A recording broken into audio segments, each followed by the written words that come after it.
Tomorrow, June 3rd, will be the 55th anniversary of a dark day in U.S. naval history. That's when a ship sank training off the coast of Vietnam. 74 sailors died. But even though it was during the Vietnam War, none of their names are on the memorial wall in Washington, D.C. But their names are now going on a wall. This one's in Nebraska, and its honor a half-century delayed. While on maneuvers in the South China Sea off the coast of Vietnam, June 3rd, 2023, Niobrara, Nebraska. 74 American sailors were lost. At this small historical marker along Highway 12, friends, loved ones, and others pay their respects to 4 of Nebraska's fallen war heroes, including 3 of their own, the Sage brothers. Gary, Greg, and Kelly Jo all grew up in Niobrara, and they all died during the Vietnam War. Douglas Roy Meister. A young Linda Va was married to 21-year-old Greg. I met him at a Bloomfield fair, oh my gosh, back in about 1965. She remembers how Greg was excited to join his brother. His older brother, Gary, enlisted into the Navy, and he wrote back with such wonderful stories, and Greg said, "Do you mind if I go and join the Navy?" And how excited he was to serve his country. I said, "Honey, I'd be proud of you." June 3rd, 1969, the South China Sea just off the coast of Vietnam. The Sage brothers are all on the USS Frank E. Evans, a Sumner-class Navy destroyer. Their parents had given them permission to serve together. Also on board, a 4th Nebraskan, Gary Hodgson from Beatrice. Now, the Evans, which had been providing artillery support to American soldiers in Vietnam, has to go to the Philippines to restock supplies and rearm. But when it's heading back to Vietnam, the Evans is ordered to take part in Operation Sea Spirit, a military exercise with more than 40 other ships of U.S. allies. And then this. It's the official U.S. naval investigation. The ships are in darkened conditions without their lights on.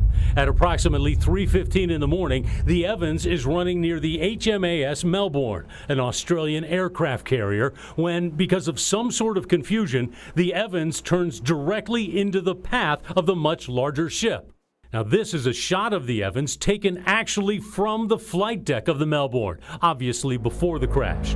And these are the first shots taken after it. The Melbourne had sliced the Evans in half, sending 74 sailors to a watery grave. Only one of their bodies was ever found.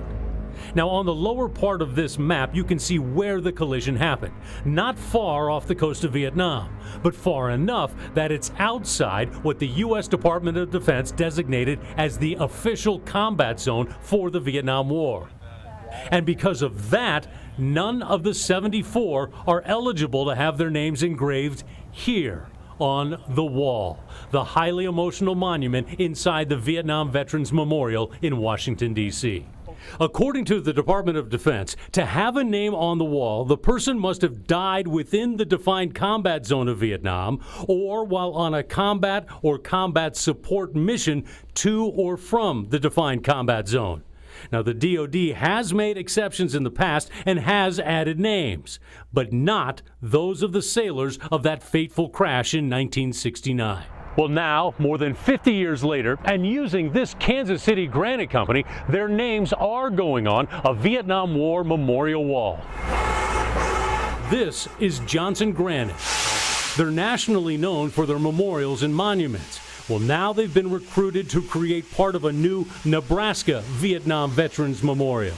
They're making a wall that includes the names of Nebraska's 400 Vietnam fatalities, including the 4 from the USS Evans. This is the actual panel with the names nearly ready. It's ready to go into the sandblast booth. That's where Daniel's blasting it. Not with actual sand, but with zirconium oxide abrasive, cutting deep into the stone. A lot of the granite is domestic, from quarries in South Dakota and Vermont, but not all of it is. These big black tablets, we don't have a black quarry here in the United States, so we go to India. They want to find the perfect product because they want it to resemble the memorial in D.C., and they expect it to last a very long time, hundreds, if not thousands of years. It's a very long-lasting product, and you feel like you've given something. Now, some of these people gave everything, so it's a humble feeling that we just participated in telling a story. And while this work's been happening in KC, this work's been happening in Papillion. Crews getting the site ready for Nebraska's memorial. It's been a battle, though, with funding, the pandemic, the supply chain, the weather, but it's a battle that needed to be fought. The fact that we got here and they didn't means we need to honor them, and we need to take care of the memories for their families and tell their stories, and that's what we're trying to do. George Abbott is a Navy vet. He actually served on a destroyer in Vietnam at the same time, and just like the Evans. I was in the Navy and I was on the gun line. We were a sister ship. Basically, we were DD-759 and they were DD-754. Now he's serving on the board of the Nebraska Vietnam Veterans Memorial. The site will include a restored Huey helicopter, the actual chopper that flew more than 3,000 hours in Vietnam. There'll be interactive tiles of veterans, places to reflect on the war, and of course, the wall. And Abbott says adding the names of the Sage brothers and Gary Hodgson, it's the right thing to do. I think somebody needs to get their head out of the proverbial and get it done, because they spent a lot of time on the gun line and what they call Yankee Station, which is where the destroyers went up and worked with the aircraft carriers. So, you know, in my opinion, they certainly qualify for being on the wall, but I'm not the guy to make that decision. This Honor and Remember flag is presented with eternal gratitude and respect in memory of the Sage brothers. Aim. And we have just never forgotten them. And while it's not the wall in D.C., it is recognition of the supreme sacrifice made by so many, by the 74 men on the USS Evans. Why they won't put it on the wall? All I ask is a half an inch for 74 young men. And for those like Linda Vaugh who are still living with that loss, who are still wondering why the names can't be in D.C. I want my son to go see it, my granddaughter to go see their family's name on the wall.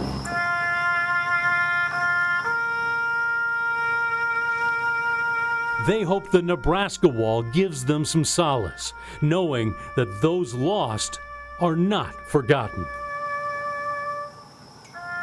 When you forget the boys, when you forget their names, then they're dead. But when they're always remembered, and they're remembered with such good, everybody's so proud to know them.